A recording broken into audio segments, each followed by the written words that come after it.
የተሰጠኝ እንትን አለ 744 ነው። 744 ምን? አመሰግናለሁ። የፖሊ ጂሲኤል የተሰኘው የቻይና ኩባንያ እኔ አሁን እንዳውም እንትን በስቶብኝ ተቸግሬያለሁ። ፖለቲከኞች አውቀውም ሆነ ሳያውቁም ለፖለቲካ ዓላማ ሲባል ብዙ ንግግሮች ያደርጋሉ።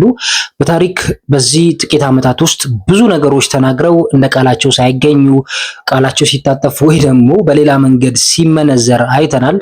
እኔም ለማስታወስ የፖለቲካ ነገሮችን ለማውራት ሳይሆን እንደው ፖለቲከኞች ሲያወሩ አልፈው ሲታይ በጣም የሚያስገርመኝን ነገሮች ለእናንተ ዛሬ ይዤላችሁ ቀረብኩ። ቪዲዮ ለሁሉም ተደራሽነት እንዲደርስ ላይክ በማድረግ ጀምሩ። እንግዲህ ይሄ ፖለቲካ አይደለም፣ ወቀሳም አይደለም፣ ግን ምን ያህል እንደሚዋሹ በግልጽ ለማሳየትም ለመዝናናትም ጀስት ደግሞ ለመማሪያም እንዲሆን ለፖለቲካ መጠቀሚያ ላለመሆን ነው።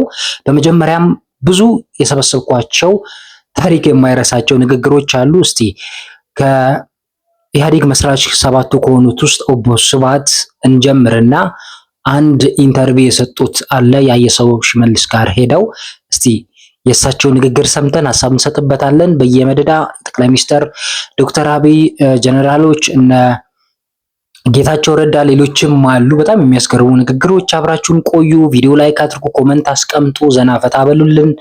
ይመቻችሁ። የተሰጠኝ እንትን አለ 744 ነው። 744 ምን ብር ነው? ጡረታ 744 ብር። የጡረታ ደሞዙ እስካሁን እየጠየቁ ነው ግን እስካሁን 744። ይሄ ምክትል ጠቅላይ ሚኒስትር ነው፣ የዋና ዳይሬክተር ነው። አላውቀ የ744 ብር የጡረተኛ ሞት ነው። በቂ ነው? በቂ አይደለም። ሰው እያገዘኝ ነው እንጂ በቂ አይደለም። 744 ምን ያህል ኦቦ ስብሃት እንግዲህ ሰው እያገዘኝ ነው እንጂ በቂ አይደለም እያሉ ይገኛሉ። ምንድነው ብሎ የጠየቃቸው ደሞዛችሁ ስንት ነው የሚያገኙት ሲባሉ የኢትዮጵያ 750 ብር ነው ደሞዜ፣ ሰው እያገዘኝ ነው የምኖረው ብለዋል። እስቲ እናንተስ ይሄን ከሰማችሁ በኋላ ትክክል ነው ብላችሁ ታስባላችሁ? ኦቦ ስብሃት እንግዲህ ከኢህአዴግ መስራች ከሆኑት ውስጥ ሰባቱ መጀመሪያ ትግል ውስጥ ቀደምት የሚባሉ ናቸው። ብዙ ጊዜ ስልጣን ላይ አይታዩም፣ ግን ከስልጣን ጀርባ ሆነው የኢትዮጵያን የፖለቲካ ሂደት በጣም ተጽዕኖ ፈጣሪ ሰው ናቸው ተብሎ ነው የሚነገረው እና ደሞዛቸው 700 ምናምን ብር ነው ተብሎ ሲነገር ትንሽ ብዙ ኮመንት ለማንበብ ሞከርኩኝ። በጣም ብዙ ሰው ነው እየሳቀ የሚገኘው። ምክንያቱም ደግሞ ታይምስ ጋዜጣ እንዴ በአንድ ወቅት ያወጣው ፖለቲካ አመራር የሆኑት ኦቦ ስብሃት ኔትወርዝ ገበያቸው ወደ 2 ምናምን ቢሊዮን ዶላር ይጠጋል የሚል ጽሑፍም አስነብበው ነበር በወቅቱ እና ብዙ ውጪ ተቀማጭ ገንዘብ እንዳላቸው ተንደላቀው እንደሚኖሩ ልጆቻቸው ሳይቀር የቅንጦት ህይወት እንደሚመሩ ነው የሚነገረው።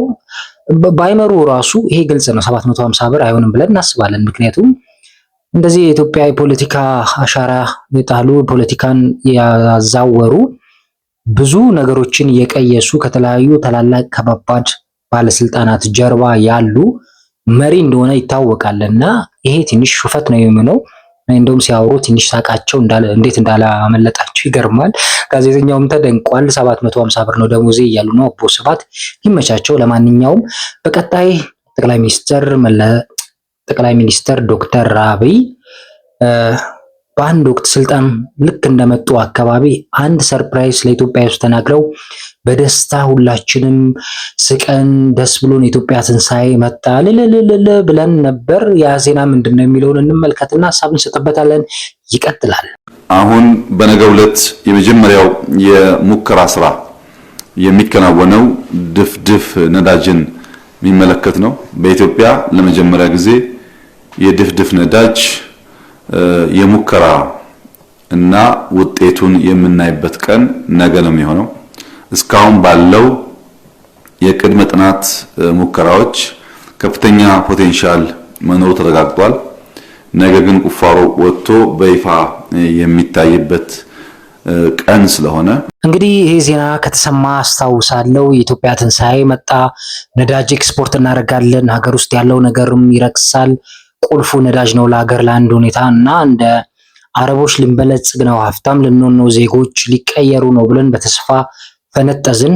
ከዛ በኋላ ግን ስለዚህ ነዳጅ ይወጣል የተባለው ኤክስፖርት ይደረጋል ወደ ጅቡቲ፣ እንዲሁም ሀገር ውስጥ ይመረታል፣ ይትረፈረፋል የተባለው ደብዛው ጠፋ። ምንም ነገር የተሰጠ ሀሳብ የለም። ባዶ ተስፋ እንደ አየር ላይ ጉም ተበተነ። ከዛም ነዳጅ እንደዚህ ጥብስ ሆኖ ተወዶ በየአቅጣጫው ትራንስፖርት በጣም ጨምሮ የተለያዩ ሰልፎች፣ የመኪና የባጃጆች፣ የታክሲዎች ጭንቅንቆች በዙ። ኑሮም ሸቀጣሸቀጡ ከፍ አለ። ስለዚህ ነዳጅ አልነበረም። ግን ይህ በአንድ ወቅት ተነግሮ ህዝቡን ያስፈነጠዘ ሰበር መረጃ ነበር። እንደተጠበቀው እንደሆነም አልሆነም። ያው ፖለቲከኞች ሲባሉ እንግዲህ የሚያወሩት እና የሚኖሩት ህይወት አንዳንዴ ለየቅል ነው የሚሆነው። ለፖለቲካ ዓላማ በሰዓቱ ግን ጠቅሞ ነበር። ዶክተር አብይን ብዙ ሰው እንዲደግፋቸው፣ ብዙ ሰው እንዲያጨበጭብላቸው፣ ብዙ ሰው በተስፋ እንዲጠብቃቸው ትልቅ መነሻሻ የሆነ ዜና ነው። እስቲ ቀጣይ ደግሞ አንድ ይዤላችሁ የቀረብኩት ሌላኛው ቪዲዮ የሚሆነው በሆነ ወቅት በቅርብ ጊዜ ትዝ ካላችሁ የኢትዮጵያ አየር መንገድ የሆነው አውሮፕላን ተከስክሶ ነበር። በዛ አካባቢ ሰጣ ገባ ውስጥ ተገብቶ ነበር ትንሽ። ምክንያቱ ምንድነው በሚል ውስጥ አንድ የመንግስት ባለስልጣን የሰጡትን አዝናኝም አስገራሚም ታሪክ የማይረሳው የሚያስደነግጥ ንግግር ይዘን ቀረብን። እሳቸውን ደግሞ እንመልከት።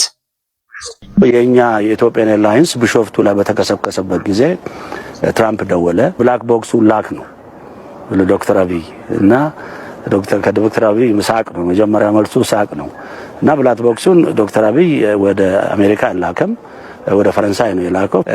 ትራምፕ ደውሎ ከዛ ዶክተር አብይ ሳቅ ነው ያመለጠው እና ሳቀበት ነው እያለ የሚገኘው። እስቲ የጉድ ሀገር ይቀጥላል። እዛ ቢላክ ኖሮ ማን ያውቃል እንትኑን ስተቱን እኛ ፓይለት ላይ ሊያላክኩ ይችሉ ነበር።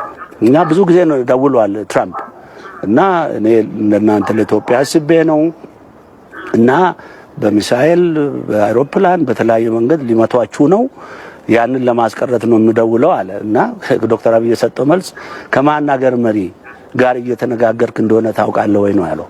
ከኢትዮጵያ መሪ ጋር እኮ ነው እየተነጋገርከው ያሉት፣ ይምቱና እንታያለን ነው ያለው ማለት ነው። አስቡት፣ በሀብትና በወታደር መጠን ብቁ ከኢትዮጵያ በብዙ እጥፍ የምትሻለውን ቬንዙዌላን መሪ ድንገት ሳይታሰብ ሳይታወቅ አንጠልጥሎ ወስዶ ወደ እስር የወረወረው ትራምፕ። እናም እንግዲህ ይህ መሪ ለሁሉም የማይመለስ ትራምፕን ታውቁታላችሁ። በጣም አሁን ላይ አስፈሪ መሪ ነው። ሕግን አያውቅም። ድንገት ነው መሪዎችን አንጠልጥሎ ክስ መስርቶ የሚወስደው። ለተለያዩ ታላላቅ አውሮፓ ሀገሮች ራሱ አልተመለሰም። በድፍረት የሚናገር መሪን አስቡት። ዶክተር አብይ ደውሎ ሲስቅባቸው ሲያሾፍባቸው ይሄ ትንሽ ከእውነት የራቀ ነው። በሰዓቱ በጣም መነጋገሪያ ሆኖ ነበር። እንደውም አሁን ላይ ይሄ ቪዲዮ ሲለቀቅ እባክዎ ትራምፕ እንዳያዩት እንዳይመለከቱት ጉድ እንዳንሆን እንዳያዘንቡብን ነው ሰው እያለ ኮመንት የሚሰጠውና እናንተስ ይሄን ቪዲዮ ስታዩ ምን ይሰማችኋል? እውነት አንዳንዴ በስሜትና በሞቅታ ፖለቲከኞች የሚናገሩት ነገር ጦሱ ለህዝቡ ነው የሚተርፈው። እንደው ዶናልድ ትራምፕ ይሄን ነገር በደንብ አድምጠው ተመልክተው መጥተው የሆነ ነገር ቢያደርጉ ተጠያቂ ማን ነው? የሱ የሚሆነው በጣም ከባድ ንግግር ነው፣ መቼም አይረሳም። እኔ እንደውም ፖለቲከኞች ከተናገሩት መካከል በጣም በአንደኝነት የማስቀምጠው ንግግር ነው። ስለዚህ እንግዲህ ዶክተር አብይም ምን እንደሚያስቡ ይህን ቪዲዮ ሲያዩ ይገርመኛል ብዬ ነው የማስበው። እስቲ በቀጣይ ደግሞ የምንሄደው ጌታቸው ረዳ ነው። በአንድ ወቅት ጌታቸው ረዳ አሁን ላይ የብልጽግና ባለስልጣናቶች ጋር አብሮ ነው የሚሰራው። የዶክተር አብይ ጋር አብሮ በመሆን ነው ስልጣን ተሰጥቶት ያለው። ከዛ በፊት ግን በጦርነት ጊዜ የሆነች የተናገረችው ዘመን የማይሽረው ንግግር አለ። እስቲ እሱን ደግሞ እንመልከት። አብይን ኤርዶዋን አያድነው፣ ሳዳም ሁሴን አያድነው፣ ቭላድሚር ፑቲን አያድነው፣ ማንም አያድነው። ጆ ባይደን ነው ግፋዊል ካዳ ነው ሰላም ተቀበል ብሎ ከገፋው ከዛ መልኩ ላይ ያድነው ይችላል። አሁንማ ራሱ ጌታቸው ረዳ ነው የሚያድነው ብዬ ልቀልድ እንዴ? በጣም ከባድ ንግግር ነው። እንግዲህ ማንም አያድነው ሲል የነበረ ዘመን ተቀይሮ ምን ያህል ፖለቲከኞች እንደሚቀያየሩ ሁሉም ብቻ ተመልከቱ። አሁን ከዶክተር አብይ ጎን ቀኝ እጅ ሆኖ ጌታቸው አብሮት ነው ያለውና በሰዓቱ ግን በጣም ስለ ዶክተር አብይ በዚህ ኢትዮጵያ ውስጥ ስለ ዶክተር አብይ በጣም መጥፎ ነገር ከተናገሩት ባለስልጣን መካከል አንደኛ ደረጃ ማስቀምጦ ጌታቸው ረዳ ነው። ግን ያው ዘመን ይቀየራል፣ ሁሉም ፖለቲካ ይቀያየራል፣ ይከረባበታል እና በአንድ ላይ መስራት ጀምረዋል። ይህ ንግግር ግን ድጋሚ ሲታይ በጣም ያስቃል። ምክንያቱም አሁን ያለበትን ሁኔታ ሰው ሲያይና በፊት የተናገረውን ሲናገር ምን ሆኜ ነው እሱ ራሱ የሚል ይመስላል። ፖለቲካ እንደዚህ ነው፣ እነሱ ይቀያየራሉ። ህዝቡ ብቻ እነሱ ባመጡት ጣጣ ፖለቲከኛው እርስ በርስ ሲባላ በፈጠረው ስህተት ይጎሳቆላል፣ ይቸገራል፣ ኑሮ ይወደድበታል፣ ጦርነት ሰላም ያጣል። እናም በዚህ አጋጣሚ ፖለቲከኞችን አትመኑ፣ ሰላም ፍጠሩ የሚል መልእክት እናስተላልፋለን። በመጨረሻም እንግዲህ ብርሃኑ ጁላን ምን እንዳሉ በቅርብ ጊዜ የተናገሩት ንግግር አለ። የእሳቸውን ንግግር ደግሞ እንስማና ፕሮግራማችንን እንቋጫለን። ላይክ አድርጎ ቪዲዮ ኮመንት አስቀምጡ። ይመቻችሁ። እኔ አሁን እንዳውም እንትን በስቶብኝ ተቸግሬያለሁ። እኛም ጋና እኛም ጋ እኛም ጋር እንነጋገር፣ እኛም ጋር እንደራደር፣ እኛም ጋር እንፈራረም የሚል በቃ ቁጥር የለው።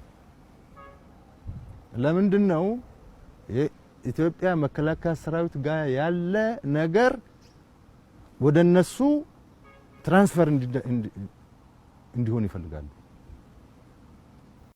ይሄ ንግግራቸው እኔ በአንድ በኩል ነው የምመለከተው፣ ስህተት ነው እንዳትሉኝ። ምክንያቱም የራሴን ሀሳብ ላቅርብ። ምንድነው ብዙ ሰው እየጠራኝ ነው። ብዙ ሀገራት ከኛ ልምድ ለመውሰድ ለመቅሰም እየጠሩን ነውና በጣም ቢዚ ሆኛለሁ። በዚህም በዛም እየተጠራው ነው የሚገኙት ነው ያሉት የሚገኘው። እኔ ደግሞ ምለው በአሁን ጊዜ መከላከያ አቋም እንደዚህ የሚያስብል አይደለም። ምክንያቱም በየአቅጣጫው ተከፋፍሏል። ሁሉም ሰሜኑም ደቡቡም እዛ አቅጣጫ ያሉት የራሱን ትጥቅ እየመሰረተ ጠንካራ የምንለው የድሮ አንድነት በሌለበት ወቅት እንዴት ነው ይሄን እያዩ አውሮፓዎች በረንብ ነው የሚያዩት፣ አፍሪካኖች በረንብ ነው የሚያዩት፣ አሜሪካ በረንብ ነው የሚመለከቱት። የቴክኖሎጂ ጊዜ ነው፣ ማን ምን እንዳለው ያስታውቃልና በዚህ ወቅት በጦርነት የታመሰች ሰላም ባጣችበት ሀገር ውስጥ ማን ነው ልምድ ለመውሰድ የሚጠራው? ይህ ከእውነት የራቀ ነው ብዬ ነው የማስበው። ምክንያቱም አጉል ፕሮፓጋንዳ ይሆናል እንጂ ምን አይተው ምን ተመልክተው ነው? በዚህ በኩል ሰላም የለም፣ በዚህ በኩል ጦርነት ነው፣ በዚህ በኩል ተከፋፍለዋል፣ በዚህ በኩል እርስ በርስ መተማመን የለም፣ በብሔር የተጨቃጨቅን፣ በተለያዩ ነገሮች በፖለቲካ እምነቶች ጠመንጃ የተማዘዝን ባለንበት ወቅት ማን ነው ከኛ ልምድ የሚወስደው? እርስ በርስ መጨፋጨፋችንን፣ እርስ በርስ መጠላታችንን፣ እርስ በርስ መከፋፈላችንን ልምድ አድርገው ለመውሰድ ነው? ይሄ አያስኬድም እውነት ለመናገር። ስለዚህ እውነቱን እንቅጩን እናውራ ከተባለ ሰው እኮ ልምድ የሚወስደው አሪፍ ከተሻለ ነገር ነው። ስኬት ውስጥ ከደረሰ አንድ ከሆነ መከላከያ ጥሩ ገንብቶ የራሱን አቅም ፈርጥሞ ከየአቅጣጫው ከደቡብም ከሰሜንም ከምዕራብም አንድ ሆኖ ስትሮንግ የሆነ ዩኒቲ ያለውን ሲያይ ነው ቋምጦ እኛም ልምድ እንፈልጋለን አስተምሩን የሚባለው። ግን በተከፋፈለበት እንደዚህ ጨለምተኛ በሆነበት ጊዜ ላይ ልምድ የሚወስዱ አይመስለኝም። ለዛሬ ያለን ፕሮግራም ይህን ይመስላል። እንዴት አያችሁት? ምን ታዘባችሁ? ምን ተመለከታችሁ? ፖለቲከኞች በጣም ያወራሉ። ከሚያወሩት ውስጥ የሚታመኑት ነገር ጥቂቷ ናት። አብዛኛው ጊዜ ለፖለቲካ ፍጆታ እንጂ ለሕዝብ የሚጠቅም ነገር ሲያሳዩ አላየንም። አብዛኛውን የአፍሪካ ሀገራት እንደዚህ ናቸው። ሰላም ያምጣልን፣ ሀገራችን ይደግልን። ማንም ይምራ ማንም ግድ አይሰጠኝም። ዋናው ሀገር በልጽጋ ዜጎች የራሳቸው ፍላጎት መሰረታዊ ነገሮችን አሟልተው ተንደላቀው የሚኖሩበት ኢትዮጵያ እንድትመሰረት ነው የምንፈልገው። ሀሳባችሁን ጻፍ አድርጉ። አበቃ።